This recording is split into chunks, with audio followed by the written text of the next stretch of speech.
साल 2025 में भारत के लिए उसके कुछ पड़ोसी देश लगातार चुनौती बने रहेंगे। अगस्त में बांग्लादेश में हुए तख्तापलट के बाद वहां मोहम्मद यूनुस के नेतृत्व में बनी अंतरिम सरकार के साथ भारत के संबंध लगातार तनावपूर्ण बने हुए हैं। मोहम्मद यूनुस ने बांग्लादेश की अपदस्थ प्रधानमंत्री शेख हसीना के प्रत्यर्पण को भारत के साथ एक बड़ा मुद्दा बना दिया है। उधर भारत अल्पसंख्यकों, खासतौर पर हिंदुओं के खिलाफ हिंसा के मामलों पर लगातार बांग्लादेश को घेर रहा है। बांग्लादेश की पाकिस्तान के साथ बढ़ती नजदीकी भारत के सामने एक और चुनौती बन गई है। 2025 में भारतीय कूटनीति बांग्लादेश के साथ संबंधों को कितना सुधार पाती है, ये देखना दिलचस्प रहेगा। उधर वामपंथी नेता अनुरा कुमार दिसानायके के नेतृत्व में श्रीलंका ने एक नई शुरुआत की है। श्रीलंका की पारंपरिक सत्ताधारी पार्टियों से अलग उन्हें अपनी एक नई दिशा तय करनी है। दिसंबर के महीने में भारत यात्रा पर आए दिसानायके जनवरी में चीन की यात्रा पर जाने वाले हैं। साफ है, उनकी सरकार सभी देशों के साथ संबंधों में एक संतुलन बनाए रखना चाहती है। भारत यात्रा के दौरान वो साफ कर चुके हैं कि श्रीलंका की जमीन को वो किसी भी हाल में भारत के हितों के खिलाफ इस्तेमाल नहीं होने देंगे और क्षेत्रीय संतुलन बनाए रखने की कोशिश करेंगे। अनुरा कुमार दिसानायके के सामने अपने देश में तमिलों की राजनीतिक अपेक्षाओं पर भी खरा उतरने की चुनौती रहेगी। एक और पड़ोसी मालदीव्स में भारत विरोध की राजनीति कर सत्ता में आए मोहम्मद मुइज्जू अब अपने तेवर कुछ नरम करते दिख रहे हैं। अक्टूबर महीने में वो भारत यात्रा पर आए और आपसी संबंधों को बेहतर बनाने की बात कर सकारात्मक संकेत दिए। चीन के बढ़ते दखल के बीच मालदीव्स के साथ संबंधों को अपने पक्ष में बनाए रखना भारत के लिए बड़ी चुनौती रहेगी। पड़ोसी देश नेपाल की केपी शर्मा ओली सरकार भी चीन के पक्ष में झुकी हुई है, जो भारत के लिए राहत की बात नहीं है।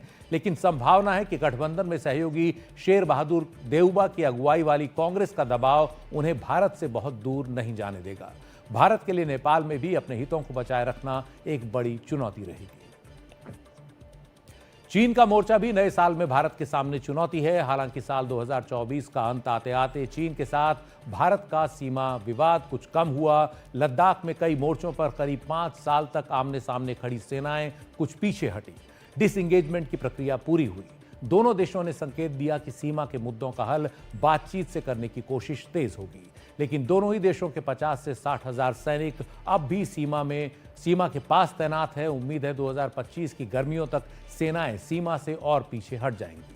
लेकिन भारत और चीन के बीच विश्वास की कमी अब भी काफी है। जो नुकसान हुआ है उसकी भरपाई में काफी समय लगेगा। वैसे चीन जिस तरह से अपने जखीरे में नए नए हथियार और छठी जनरेशन के लड़ाकू विमान शामिल कर रहा है, उसे देखते हुए भारत को इस साल भी लगातार सतर्क रहना होगा। पड़ोसी पाकिस्तान के साथ भारत के संबंधों में गतिरोध 2025 में क्या खत्म हो पाएगा? चैंपियंस ट्रॉफी क्रिकेट के मैच पाकिस्तान में खेलने से भारत का इनकार बता रहा है कि गतिरोध कितना गहरा बना हुआ है। क्रिकेट डिप्लोमेसी तक शुरू करने की गुंजाइश नहीं दिख रही। सीमा पार आतंकवाद को शह देने से पाकिस्तान अब भी पीछे नहीं हटा है। जम्मू कश्मीर में आतंकवाद को उसका समर्थन जारी है। भारत का रुख साफ है, बातचीत और आतंकवाद साथ नहीं चल सकते। पाकिस्तान सीमा पार आतंकवाद की अपनी नीति को नहीं छोड़ता तो 2025 में भी गतिरोध खत्म होने की उम्मीद नहीं की जा सकती। भारत और कनाडा के संबंधों में ऐतिहासिक गिरावट 2025 में क्या सुधर पाएगी, ये इस बात पर निर्भर करेगा कि कनाडा में होने वाले आम चुनावों का नतीजा क्या रहता है। कनाडा के प्रधानमंत्री जस्टिन ट्रूडो तमाम स्थानीय मुद्दों पर अपने ही देश में घिरे हुए हैं। चुनावों के बाद उनके जीतकर लौटने के आसार कम दिख रहे हैं। कनाडा में खालिस्तानी अलगाववादियों और आतंकियों को उनका समर्थन भारत की नाराजगी का सबब बना है। देखना होगा कि कनाडा में जो भी नई सरकार बनेगी इस साल, वो भारत को लेकर मौजूदा नीतियों से खुद को कितना दूर रखती है। उसी हिसाब से भारत और कनाडा के संबंध 2025 में आगे बढ़ेंगे।